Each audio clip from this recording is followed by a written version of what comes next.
May 2nd, 1945. Under Berlin's shattered surface, inside a concrete vault buried 30 feet below ground, the air carries cordite, smoke, and rot. Marshal Georgy Zhukov's forward units force their way through the ruins of the Reich Chancellery Gardens, moving past SS bodies that chose suicide over capture, advancing toward a bunker entrance crushed beneath rubble. The Battle of Berlin has burned for 16 relentless days. Soviet guns have stripped the German capital down to bone and ash. Yet the Führer remains unaccounted for, and Stalin's directive leaves no room for interpretation. Find Hitler alive, deliver him to Moscow, display him before the world as undeniable proof of Soviet victory. Lieutenant Colonel Ivan Klemenko leads the Smersh detachment assigned to the task. His men descend the concrete stairwell into the upper levels of the Führer bunker, their flashlights slicing through darkness heavy with gasoline fumes and burned flesh. The power is dead. Emergency lights flicker weakly across walls still draped with Nazi insignia. Maps of a vanished empire hang beside posters promising a final triumph that never came. Deeper inside, signs of a panicked departure appear. Loose papers scattered across floors, uniforms discarded in haste, a child's doll abandoned mid-flight. The bodies are discovered near the emergency exit tunnel leading up to the garden above. Two forms lie together on scorched ground, both severely burned. One body is smaller, unmistakably female. The other is barely human at all. Fire has erased the face. A gunshot wound mars what remains of the skull. Klemenko's forensic unit, headed by Dr. Faust Shkarovsky, begins documentation immediately. Photographs from every angle, measurements recorded, clothing fragments cataloged. The positioning tells its own story. Petrol poured deliberately, ignition where the bodies fell. But a critical problem emerges. The flames destroyed too much. Facial identification is impossible. Fingerprints are gone. Standard procedures fail completely. Klemenko radios Zhukov's headquarters. Two corpses recovered. Location and witness accounts strongly suggest Adolf Hitler and Eva Braun. Visual confirmation, impossible. Zhukov receives the report from his command post several miles away. Hours earlier, he accepted Berlin's surrender. Europe's war will end within days. This should be the pinnacle of victory. Instead, uncertainty intrudes. Without irrefutable proof, without evidence he can place directly before Stalin, questions will survive. Rumors will spread, legends will form, the Nazi myth will linger. Zhukov orders both bodies transported under armed escort to a military hospital in Berlin. Throughout the night of May 3rd, the Smersh forensic team works under portable lights inside a makeshift morgue. They search for old wounds, distinctive marks, anything capable of confirming identity. On the female body, signs point clearly towards cyanide poisoning. On the male corpse, Dr. Shkarovsky notices something vital: dental work, extensive bridge structures, crowns, fillings, the kind of complex treatment requiring a highly skilled dentist over multiple visits. Meanwhile, Smersh interrogators question captured bunker staff. Hitler's dental technician, Fritz Echtmann, is located in a prisoner camp. His assistant, Katha Heusermann, is discovered hiding in Berlin. They are brought in separately. No explanations given. Heusermann is shown the dental remains. Her response is immediate and visceral. She recognizes the work instantly. Her work. She identifies every crown, every filling, every irregularity of Hitler's teeth, all crafted between 1944 and early 1945. Echtmann, questioned independently, confirms the same details without contradiction. The conclusion becomes unavoidable. The burned body recovered from the Reich Chancellery Garden is Adolf Hitler. Cause of death? A self-inflicted gunshot wound to the right temple, combined with cyanide as a final safeguard. Estimated time of death? April 30th, 1945, between 3:30 and 4 in the afternoon. Dr. Shkarovsky prepares his report with extreme precision. Every observation recorded, photographs attached, dental diagrams included, sworn testimony appended. The file is sealed, classified, top secret, dispatched to Moscow on May 5th. It reaches NKVD headquarters on May 7th, the same day Germany signs unconditional surrender. The war is finished. Hitler is dead. Yet when the report lands on Joseph Stalin's desk inside the Kremlin, something unexpected occurs. Stalin reads the findings, studies the photographs, examines the dental evidence. Then, in a decision that will echo across decades of Cold War intelligence history, he refuses to believe it. May 9th, 1945, the Kremlin, Moscow. Victory Day erupts across Red Square. Millions celebrate the collapse of Nazi Germany. Fireworks thunder, bands play, the city roars. But deep inside the Kremlin, behind thick walls sealed from the noise outside, a very different moment unfolds. Joseph Stalin sits at his desk. Dr. Shklovsky's forensic reports lie open before him, photographs spread neatly across the surface. Lavrenti Beria, head of the NKVD, waits in silence. Marshal Georgy Zhukov has been summoned back from Berlin. Minutes pass. Cigarette smoke coils through the room. No one speaks.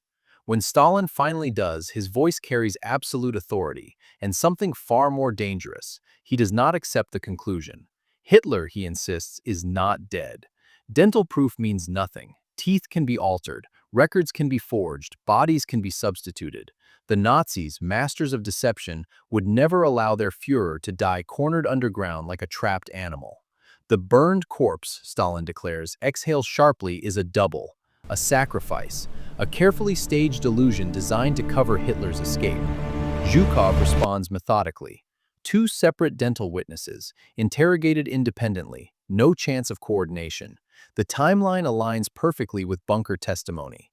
Hitler's pilot, Hans Bauer, confirms no aircraft departed Berlin after April 30th. No tunnel, no runway, no escape.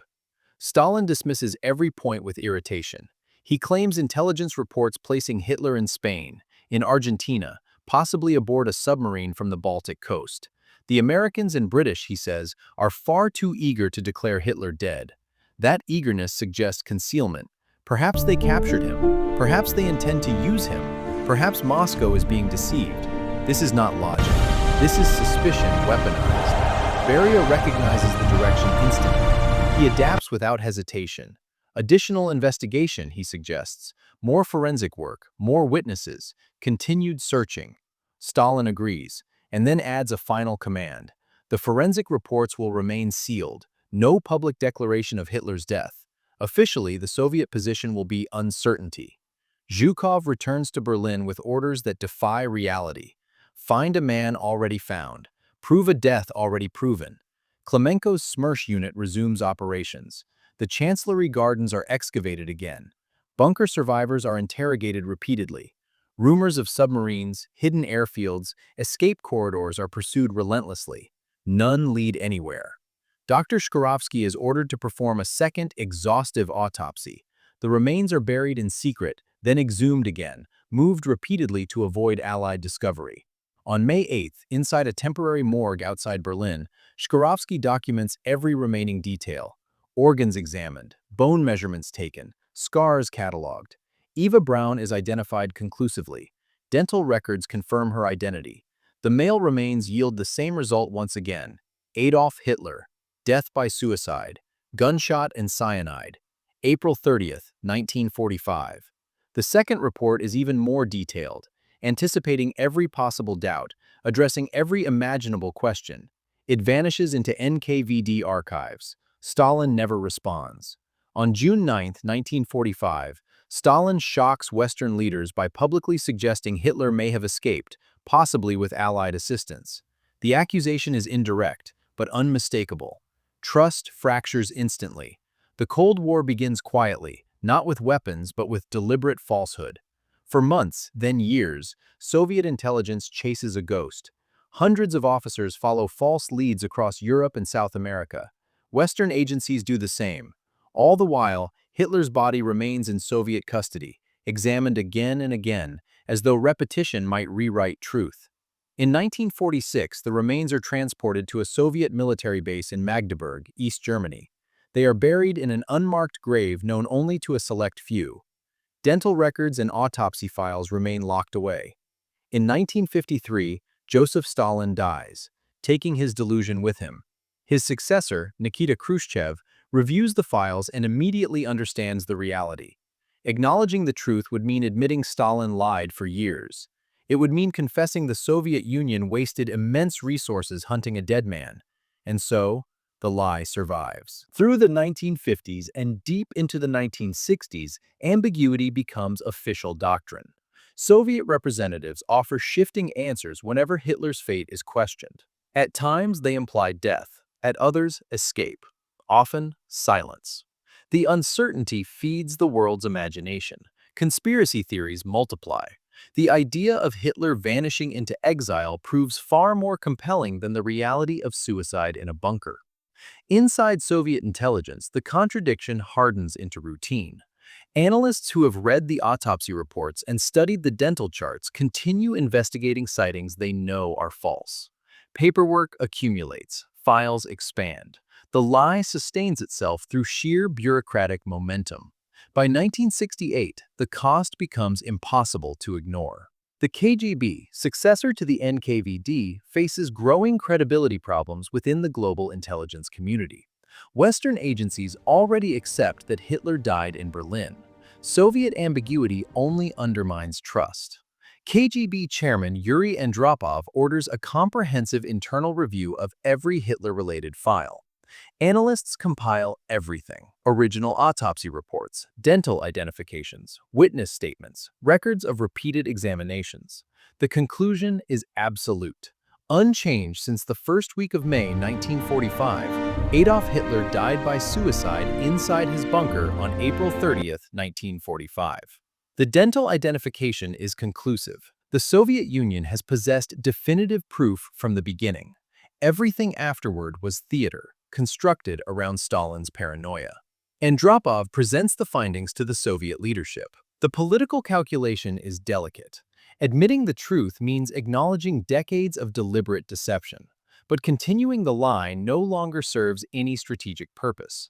Controlled disclosure is authorized. Later that year, a Soviet journalist publishes a book detailing Hitler's death, including excerpts from the original forensic reports. The narrative suggests the Soviet Union always knew, framing past silence as caution rather than fabrication. Western historians react with skepticism and relief. Skepticism because Soviet claims have been unreliable for decades. Relief because the final question of the war is at last answered. Hitler is dead. He died exactly when evidence always indicated. Yet questions remain. Why did Stalin reject his own proof? What other truths lie buried in classified archives? How many realities were reshaped to serve political fear? The bodies themselves remain hidden in Magdeburg, undisturbed for years. That changes in 1970. As the base prepares for transfer to East German control, the KGB faces a final dilemma. The remains cannot be left behind. They cannot be moved publicly. Exposure is unacceptable. On April 4, 1970, a KGB detail exhumes the remains. They are completely incinerated. The ashes are scattered into the Elbe River. Hitler's physical existence is erased entirely. The operation is classified at the highest level. Only after the Soviet Union collapses in 1991 do historians access the full record. Autopsies, dental charts, witness testimony, burial orders, exhumations, final destruction, all preserved with meticulous bureaucracy. The legacy outlives the remains. Stalin's refusal to accept evidence becomes a foundational lesson in Cold War intelligence doctrine. It demonstrates how ideology can override fact, how lies can be guarded as fiercely as secrets, how entire systems bend to a single leader's fear. Western intelligence draws its own conclusions. Authoritarian states may sustain falsehoods indefinitely if power demands it. The Führer bunker itself disappears, paved over, built upon, erased from Berlin's landscape. No marker remains. But the consequences of what Soviet forces found there on May 2, 1945, and what Stalin chose to reject, continue to echo through history. A reminder that the most dangerous deceptions are often the ones we refuse to stop believing.